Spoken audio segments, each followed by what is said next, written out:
Hello everyone, welcome to the world of stories. आ गए फिर से मैं आप लोगों के सामने एक और नया सुपर नेचुरल एक्सपीरियंस लेकर। हमारे आज का जो इंसिडेंट है वो रिलेटेड है एक अर्बन लेजेंड से, जो है असम से। जी हाँ, असम की फोकलोर के अंदर ये बहुत फेमस है और इस अर्बन लेजेंड का नाम है बाक या फिर बक, जो भी आप इसे बोलना चाहें। ये एक बहुत ही मलिशियस स्पिरिट है जो बेसिकली वाटर बॉडीज के पास रहती है, रिवर, पॉन्ड, फिशरीज, और ये फीड करता है फिशेस के ऊपर। फिशेस इसका सबसे फेवरेट फूड है, लेकिन जब इसका सामना किसी इंसान से होता है तो ऐसा कहा जाता है कि ये उस इंसान को डीप वाटर में ले जाकर मार देता है और वहीं कहीं उसे छुपा देता है, और इसके बाद वो उसकी फिजिकल फॉर्म को अपना लेता है और पहुंच जाता है उसके घर, जहां पर ये अपनी लस्ट कंप्लीट करता है उस इंसान की फॉर्म लेकर। और घर वाले उसे देखकर ही डिफरेंशिएट नहीं कर पाते हैं कि ये उनका वो खुद का घर का फैमिली मेंबर है या फिर वो पाक है। कुछ ऐसा ही हुआ हमारे आज के इंसिडेंट में। आज मैं आपसे एक नहीं बल्कि दो इंसिडेंट शेयर करने वाला हूं, और दोनों के दोनों रिलेटेड है बाघ से। एक है असम से, जो कि इसी फोकलोर के बहुत सारे वर्जन्स का एक वर्जन है, और दूसरा है बंगाल से, जहां पर एक इंसान का सामना हुआ बाघ या फिर बाघ जैसे दिखने वाले और उसके कैरेक्टरिस्टिक वाले क्रिएचर से। अपनी कहानी में हम लोग आगे बढ़े उससे पहले अगर आपके पास भी ऐसा कोई रियल एक्सपीरियंस है तो आप मेरे साथ शेयर कर सकते हैं मेरी जीमेल आईडी princeofchemistry22@gmail.com पर, या फिर आप मुझसे मेरे पर्सनल इंस्टा हैंडल prince1987 पे भी डायरेक्टली कॉन्टैक्ट कर सकते हैं। इसी के साथ साथ अगर आप चैनल पर नए हैं तो चैनल को सब्सक्राइब करना बिल्कुल ना भूलें, क्योंकि ऐसी और बहुत इंटरेस्टिंग स्टोरीज मैं आपके लिए लगातार लाता रहता हूं ताकि आप उन्हें मिस नहीं करें। वीडियो और स्टोरी अगर आपको पसंद आए तो लाइक जरूर करें और शेयर करना बिल्कुल ना भूलें। तो आइए बढ़ते हैं कहानी में आगे। हमारा पहला जो इंसिडेंट है वो है असम से, और ये रिलेटिवली बहुत पुराना इंसिडेंट है, और शायद कहीं ना कहीं ये जो फोकलोर, जो लेजेंड चलता है, ये इन्हीं किसी स्टोरीज की एक वर्जन की वजह से चलता है। तो ये कहानी है सुमन के दादाजी और दादी की, जो कि असम के गौरी सागर एरिया में रहते थे, जो कि एक छोटा सा विलेज था जिसमें बहुत सारे फिशरीज और पॉन्ड्स थे। एक बार की बात है, इनके जो दादाजी थे वो किसी काम से विलेज से बाहर गए थे, और इनको आते टाइम लेट नाइट तक ये वापस पहुंचने वाले थे। तो इनकी जो दादी थी बेसिकली अपनी वाइफ को बोल के गए थे कि मैं रात को लेट आऊंगा, तो उन्होंने इनके लिए रात को खाना वाना बनाकर तैयार रखा था, और उसके बाद वो अपना खाना रख के सो गई। अच्छा, पुराने ज़माने में जनरली लोग क्या करते थे, अपने पास कोई ना कोई छोटा हथियार रखा करते थे, और ये जो बाघ वाला इंसिडेंट है, ये जो मतलब बाघ की जो फोकलोर है वो बहुत चला करती थी उस टाइम पर। तो ऐसे किसी मलिशियस स्पिरिट या फिर इविल स्पिरिट से बचने के लिए जनरली वो एक दाव रखा करते थे ना, उसको दाव बेसिकली एक कटार टाइप आप बोल सकते हो। तो वो जो दादी जी थी वो इनका खाना वाना बना के सो गई थी। तो करीबन रात को 3:30-4 बजे के आसपास, करीबन 3:30 के आसपास का टाइम हो रहा था, किसी ने उनका घर का गेट बहुत तेज खटखटाया। उन्होंने जाके गेट खोला तो उनके हस्बैंड ही वहां पर सामने खड़े हुए थे। फटाफट से उन्होंने गेट बंद किया और वो बिना दादी से ज्यादा बात किए हुए जाके अपने बेड पे सो गए। अब जो दादी जी थी उनको समझ में आया कि एकदम से आके सो गए। फिर उनको लगा शायद हो सकता है सफर से थक गए हो। खाने वाने के लिए भी उन्होंने कुछ नहीं कहा, उसी जाके सो गए। थोड़ी देर सोचने के बाद वो भी जाके उन्हीं के पास, वो जो पलंग था उसके पास जाके सो गई। अब जैसे वो सोई, सोने के बाद उन्हें थोड़ा अजीब सा फील होने लगा। उन्हें एक बड़ी गंदी सी अजीब सी स्मेल, फिश की स्मेल आ रही थी। और थोड़ी देर बाद सोचने उन्होंने पूछने के लिए उनसे कि क्या बात है, मतलब ये बदबू कहाँ से आ रही है। उन्होंने जैसे हाथ दिया पीछे, तो हाथ लगा बिल्कुल चिपचिपा सा होता था, किसी फिश को आप टच करते हो ऐसा उनको फील हुआ। ऐसा फील होता जैसे वो वापस से घूमी तो उनके पास में उनके हस्बैंड नहीं सो रहे थे, वहां पर एक बिल्कुल डार्क सा शैडो सा फिगर था जो सो रहा था। उसको देखते हुए से घबरा कर फटाफट से अपना दाव निकाला और दाव निकाल के उसकी तरफ मारा। और एज सुन एज उस ब्लैक फिगर ने वो दाव देखा, उसको देखते ही वो छत के अंदर एक छोटा सा होल था, एक जगह बनी हुई थी, वहां से वो निकल के बाहर भाग गया। उसको जाता हुआ देखते ही दादी समझ गई कि ये तो बाघ था। वो बाघ के बारे में जानती थी, वो बुरी तरह घबरा गई, लेकिन अब घर में कोई और था भी नहीं। थोड़ी देर के बाद उनको अपने घर के सामने एक पेड़ था, उस पेड़ पे से बहुत तेज तेज चिल्लाने की आवाज आ रही थी, जितना गुस्से के अंदर कोई शैतान चिल्लाता है, और वो पेड़ बुरी तरह से हिल रहा था। उसको देखकर वो बुरी तरह घबरा गई। 3-4 मिनट के बाद वो पेड़ बिल्कुल शांत हो गया। दादाजी को समझ में नहीं आया, लेकिन उन्हें अब अपने हस्बैंड की चिंता सता रही थी। वो सुबह 4-4:30 बजे के आसपास उठते ही निकली, जैसे थोड़ा सा सुबह का टाइम हो, वो निकली अड़ोस पड़ोस घर में सबको बताया कि रात को कुछ ऐसा हुआ है। उनका साथ देने के लिए सभी लोग जो गांव वाले थे उनके साथ उनके हस्बैंड को ढूंढने निकले। तो घर से करीबन आधा किलोमीटर दूर वो जब पहुंचे तो वहां पर उनको एक तालाब के पास में उनके हस्बैंड उल्टे जमीन के अंदर आधे गड़े हुए दिखाई दिए। पता नहीं कैसे, किस चमत्कार की वजह से वो अभी भी जिंदा थे, वो बेहोश थे, उनकी डेथ नहीं हुई थी। उसके बाद उनको बाहर निकाला गया। एक दिन के बाद जाकर उनको होश आया, और जब उन्हें होश आया तो उनसे पूछा कि क्या हुआ था, तो उन्हें कुछ भी याद नहीं था। लेकिन अगर बाकी लोगों की बात का विश्वास करें तो उनको रास्ते में एक बाघ मिल गया था। उस बाघ ने ही उनको जमीन में आधा गाड़ दिया था और फिर उनका फिजिकल फॉर्म लेकर वो उनके घर पहुंच गया था, उनकी दादी के पास। और ऐसी कुछ और कहानियां भी हैं बाघ के बारे में जो आसाम के अंदर चलती है।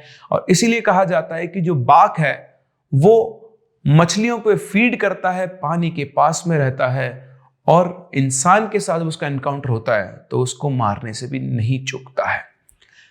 लेकिन हमारा जो दूसरा इंसिडेंट है उसके अंदर बाघ का सामना हुआ एक ऐसे इंसान से जो शायद बाघ की ऐसी किसी भी चीज के बारे में कुछ नहीं जानता था, लेकिन कोइंसिडेंटली उसका सामना हुआ इस स्पिरिट से। और क्या हुआ उसके साथ वो हम सुनते हैं अपनी इस कहानी में। तो ये बात है 2008 की, और ये जो सेकंड इंसिडेंट है ये है बंगाल से। तो ये जो विलेज था जहां का ये इंसिडेंट है, वहां पर बेसिकली दो तरह की जमीन हुआ करती थी, एक ऊंची जमीन और एक नीची जमीन।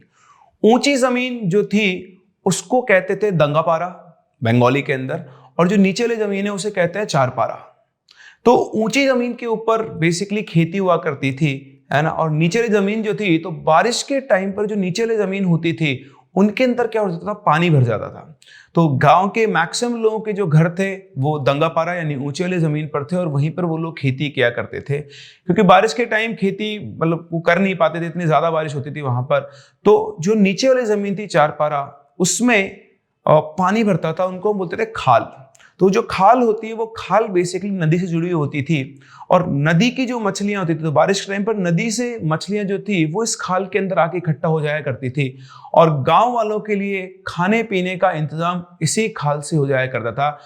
इसके अलावा यहाँ पर मिलती थी चिंगरी मछली। आई होप जो लोग बंगाल से उसको अच्छे से जानते होंगे। तो चिंगरी मछली जो थी वो वहां से लोग पकड़कर दूसरे गांव में बेचा भी करते थे, और इस तरह से एक फार्मर का दिन का 300 से 400 रुपए का जुगाड़ हो जाता था, जो उनके लिए मोर देन सफिशिएंट होता था जब वो खेती नहीं कर रहे होते थे। तो इस कहानी का जो मेन कैरेक्टर है वो है रमन, और बाकी गांव वालों की तरह रमन भी वहीं जो चारपारा वाली जमीन थी, जब बारिश का पानी में भर जाता था, तो जहां ये भरता था उसको माठ बोलते हैं बंगाली के अंदर। जो भी बंगाल से लोग ज्यादा क्लियर प्रोनाउंसिएशन कर सकते हैं तो आप वर्ड को समझ ले। तो जो माठ होता था उसके अंदर मछलियां भर जाती थी। अब होता क्या था, मछलियां पकड़ने के लिए लोग दो तरीके यूज किया करते थे। एक तो बिछाते थे जाल। तो जो ये जाल बिछाते थे उस जाल में जो भी मछलियां आती थी वो तो इनके घर के खाने पीने के काम में आती थी, लेकिन कमाई का जो असली जरिया था जिसमें चिंगरी मछली पकड़ी जाती थी उसके लिए लोग लगाते थे टोडा।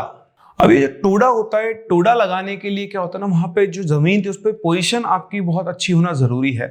तो टोडा बेसिकली जो एक लकड़ी का सिस्टम टाइप होता है, उसमें पानी का फ्लो निकलता है और मछलियां उसमें फंसती जाती है। तो मतलब जहां से रिवर से वाटर का फ्लो आ रहा है उस पर्टिकुलर जगह के ऊपर अगर आप टोडा लगाएंगे तो उसमें ज्यादा मछलियां फंसती है। तो इसमें पोजीशन का यानी जहां पर आप टोडा लगा रहे हो उसका बहुत बड़ा रोल होता है। और रमन के पास कुछ अच्छी पोजीशन, रमन के पास इनमें सबसे जो बेस्ट पोजीशन उनमें से एक पोजीशन रमन के पास थी, और बाकी लोगों के पास भी ठीक ठाक अपनी पोजीशन थी। तो बेसिकली जो लोग इस गांव के होते थे वो उस पोजीशन को ऑक्यूपाई करके रखते थे, जो दूसरे गांव के होते थे उनको वो पोजीशंस नहीं मिला करती थी। तो रमन ने अपना टोडा लगाया हुआ था एक जगह पर, उसके साथ साथ अपना जाल लगाया हुआ था उसने। अच्छा, होता क्या था, जो लोग बाहर गांव से आते थे या जिनको मछलियां नहीं मिलती थी तो वो क्या करते थे, दूसरे लोगों के जाल या टोडे में से मछलियां चुरा लिया करते थे।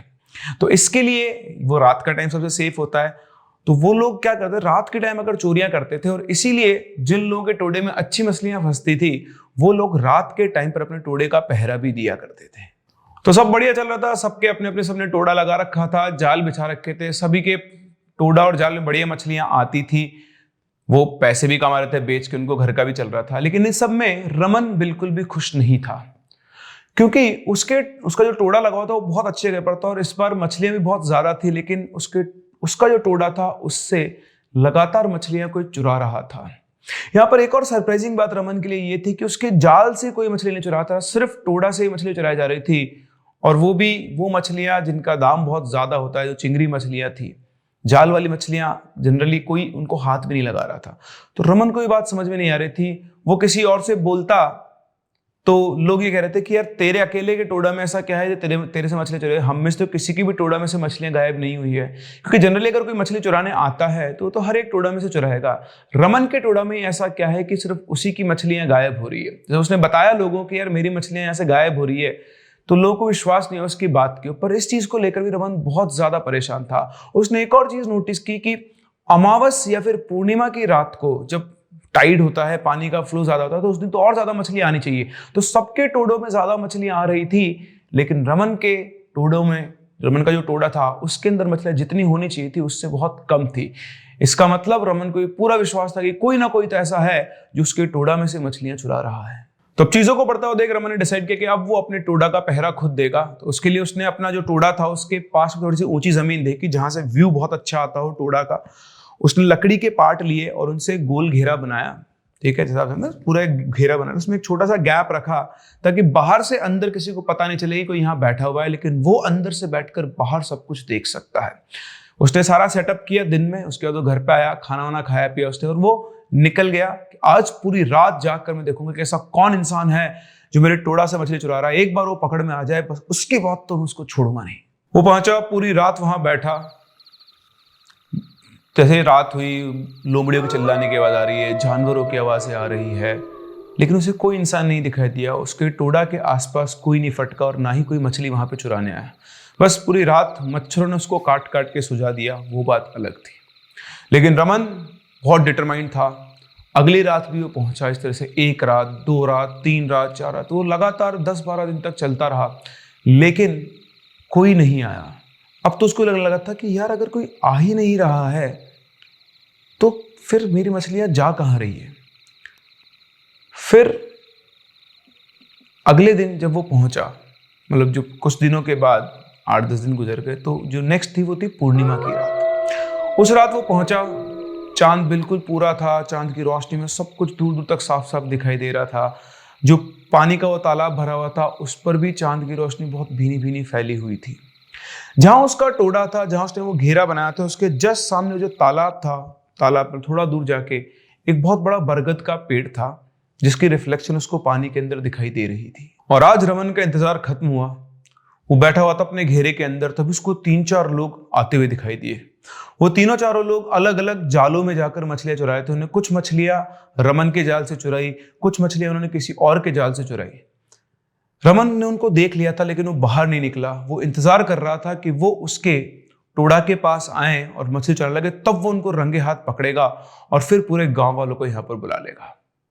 लेकिन ऐसा हुआ नहीं। वो लोग रात करीबन 10-11 बजे तक रुके और उसके बाद वो चुपचाप वहां से चले गए। रमन कुछ और ही एक्सपेक्ट कर रहा था, बट ऐसा कुछ भी नहीं हुआ। रमन को एक बार तो लगा कहीं उनको पता तो लग गया कि मैं यहां बैठा हुआ हूं। उसने सोचा हो सकता है ये वो लोग हो ही ना, पता नहीं आज उसे ऐसे कौन सी फीलिंग आ रही थी। फिर भी वहीं पे बैठा रहा। अच्छा, मैं आपको बता दूं, रमन के पास एक टॉर्च थी जो उसने बांग्लादेश से मंगवाई हुई थी। वहां पर उस एरिया में बेसिकली लाइट नहीं हुआ करती थी, तो हाई फ्लैश वाली टॉर्च थी जिसमें वो बड़े बड़े बैटरी डाला करते थे और वो अच्छी खासी रोशनी वो दिया करता था। उनके जाने के बाद सब कुछ बिल्कुल शांत हो चुका था। बैठे बैठे पता नहीं कब रमन की आंख लग गई। फिर रात को अचानक से रमन की आंख खुलती है पानी में किसी के चलने की आवाज से। पानी में बहुत तेज हलचल हो रही थी और उसकी आवाज से रमन की आंख खुलती है। वो फटाफट से अपने जो घेरा था पाटों का, उनके बीच में से देखता है तो जो सामने जो बरगद का पेड़ था बहुत बड़ा, वो आवाज वहीं से आ रही थी। रमन को लगा कि शायद कोई लोमड़ी वगैरह पानी में कूदी है मछली पकड़ने के लिए, उसकी आवाज है। बट जैसे उसकी नजर पड़ी तो वहां से कोई जो पेड़ की जो छाया रिफ्लेक्शन आ रही थी, उस रिफ्लेक्शन से कोई बाहर निकल के एक इंसान का साया चलता हुआ आया। चांद की रोशनी में वो साया साफ साफ दिखाई दे रहा था, लेकिन जस्ट उसका एक ब्लैक शैडो था। उसकी शक्ल वगैरह कुछ नहीं, वो भी बहुत दूर था तो उसकी शक्ल उसे दिखाई नहीं दे रही थी। उसे अपनी आंखों में विश्वास नहीं हुआ। उसने अपनी आंखों को मसला और देखा ध्यान से, तो वाकई में वहां पर एक इंसान था जो उस तालाब के अंदर, उस माठ के अंदर चलकर बाहर की तरफ आया था। वो रमन के टोडा की तरफ ही आ रहा था। रमन को लग रहा था कि आज उसको उसके इंतजार का फल मिलने वाला है। ये जो मछली चोर है जैसे ही आएगा इसके आसपास और इसके टोडा से मछली चुराने की कोशिश करेगा, ये उसको पकड़ लेगा। ये अपनी उस हाई फ्लैश वाली टॉर्च के साथ बिल्कुल तैयार बैठा हुआ था। इसके एक हाथ में टॉर्च थी और एक हाथ में उसके लाठी थी। और आज वो अपनी सारी चुराई हुई मछलियों का बदला लेने को तैयार था। अब जैसे जैसे वो इंसान रमन की तरफ यानी रमन के टोड़ा की तरफ बढ़ता जा रहा था, उस इंसान का आकार बड़ा होता रहा। मतलब जैसे वो पास आ रहा था तो रमन को दिखाई देता है उसका साइज दूर से तो कोई भी आदमी छोटा ही दिखता है, उसका साइज बढ़ता जा रहा है। और जब वो उसकी क्लियर विजिबल रेंज में आता तो उसने देखा कि वो इंसान एक नॉर्मल इंसान से बहुत ज्यादा लंबा है। उसकी हाइट करीबन 7 या 8 फीट है। रमन को एक बार अपनी आंखों विश्वास में था कि इतना लंबा आदमी कैसे हो सकता है। और वो पानी में छपाक छपाक चलता हुआ रमन के टोड़ा की तरफ आ रहा था। जब वो रमन से करीबन 20 मीटर दूरी पर आकर रुका तो चांद की रोशनी में 20 मीटर दूर पर किसी भी इंसान का चेहरा साफ साफ दिखाई देता है, लेकिन वो बहुत कोशिश कर रहा था उसको देखने की। उसको उसका चेहरा नहीं दिखाई दे रहा था। उसको उसके चारों तरफ सिर्फ और सिर्फ अंधेरा ही दिखाई दे रहा था। ऑल्दो उसके पास वो टॉर्च थी, उस टॉर्च को डालने के लिए तैयार था, लेकिन वो इंतजार कर रहा था कि कब ये आकर उसके टोड़ा को खोलेगा और उसके बाद वो इस आदमी के ऊपर टॉर्च डालेगा और पहचानेगा कि आखिर ये कौन है, और वो उसे छोड़ेगा नहीं। ऐसा ही हुआ। उसके बाद वो आदमी बढ़ते बढ़ते उसके टोड़ा के पास आया और उसने एक हाथ से उसके टोड़ा को ऐसे उठाया और उसमें से हाथ देकर एक साथ 2-3 मछलियां उठाकर सीधी कच्ची अपने मुंह से खाने लगा। ये देखते ही रमन बिल्कुल दंग रह गया कि ये क्या इंसान है भैया, ऐसा कैसे हो सकता। अब उस रमन जिस पल का इंतजार करता वो पल आ चुका था और उसको देखते ही रमन चिल्लाते हुए बाहर निकला, साले हरामी, या तो आज तू रहेगा या फिर मैं रहूंगा। और इतना कहकर उसने उसके मुंह पर टॉर्च डाली और जैसे उसके मुंह पर टॉर्च डाली रमन की आंखें फटी की फटी रह गई। उसे ये उम्मीद थी कि उसके सामने कोई इंसान होगा, लेकिन जब टॉर्च की रोशनी चेहरे पे गई तो उसके चेहरे पे कुछ भी नहीं था, बस एक डार्कनेस थी और 2 चमकती हुई आंखें थी। रमन वहीं पे खड़ा होकर थर थर थर कांपने लगा और इधर से वो जो मछली चोर था, जो कि एक बाघ था, वो भी इस चीज के लिए तैयार नहीं था कि इस टाइम पर उसे कोई देख लेगा। दोनों बस एक दूसरे को एकटक घूर रहे थे। रमन ने फटाफट से टॉर्च फेंक के उसके ऊपर मारी और बहुत तेज चल रहा, ओ बाबा गो मागो भागते हुए, ओ बाबा गो मागो, बाबा गो मागो भाग बोलते हुए वो गांव की तरफ भागने लगा। और वो गांव के बिना पीछे मुड़े उसने देखा नहीं, बस वो गांव की तरफ भागे जा रहा था, भागे जा रहा था, भागे जा रहा था। गांव में वो घुसने वाला था तभी बिल्कुल शांत जो माहौल था, एकदम से हवाएं बहुत तेज चलने लगी और एक आम के पेड़ की बड़ी सी डाली अपने आप उसके रास्ते में आगे सामने गिर गई। वो 1 सेकंड के लिए रुका, लेकिन उसकी हिम्मत नहीं थी कि वापस से पीछे घूम कर देखो। वो डाली के ऊपर से कूद के सीधा गांव के अंदर जाके पहुंचा और सीधा अपने घर में जाकर चुपचाप सो गया। अगले 2 दिन तक उसकी तबीयत खराब रही, फीवर वगैरह, बुरी तरह से वो डर गया था। उसने सब लोगों को बताया। और ऐसा नहीं है कि सिर्फ रमन का ही उससे इनकाउंटर हुआ है, गांव में और भी कई लोगों का कई बार इस एंटिटी से इनकाउंटर हुआ। और इसीलिए अब पूर्णिमा और अमावस की रात को जनरली उस गांव के लोग चारपारा में यानी माठ में बारिश के टाइम पर मछली पकड़ने या फिर पहरा देने नहीं जाते हैं। तो ये थी इंसिडेंट रिलेटेड बाघ से, जिसमें रमन का सामना हुआ एक बाघ से और उसकी किस्मत अच्छी थी कि वो बच गया। वरना जैसा कि असमीज फोकलोर के अंदर कहा जाता है, एक बार किसी इंसान से इनकाउंटर हो गया तो वो उसको मारकर उसका फिजिकल फॉर्म ले लेता है। रमन की किस्मत अच्छी थी कि उसके साथ ऐसा कुछ भी नहीं हुआ। तो आपको क्या लगता है, रमन के साथ ये इंसिडेंट हुआ, ये वाकई में सच था या फिर ये उसका एक हेलुसिनेशन था? ये जो बाघ का अर्बन लेजेंड है आसाम से, क्या ये सच है या फिर ये एक सिर्फ फोकलोर है? आप जो भी लोग आसाम से हमें कमेंट सेक्शन में जरूर बताएं। इसी के साथ साथ अगर आप रमन की जगह होते तो आप क्या करते, ये भी मुझे जरूर बताएं। अगर आपने हमारी लास्ट स्टोरी नहीं सुनी है, जो कि थी एक प्यारा सा घोस्ट, बहुत ही इंटरेस्टिंग इमोशनल स्टोरी है, शायद ऐसी स्टोरी आपने नहीं सुनी हो, तो अभी जाकर स्टोरी को सुने, आप लोगों को उसमें बहुत मजा आने वाला है। हम लोग मिलते हैं अपनी अगली स्टोरी में, तब तक के लिए keep loving and keep listening.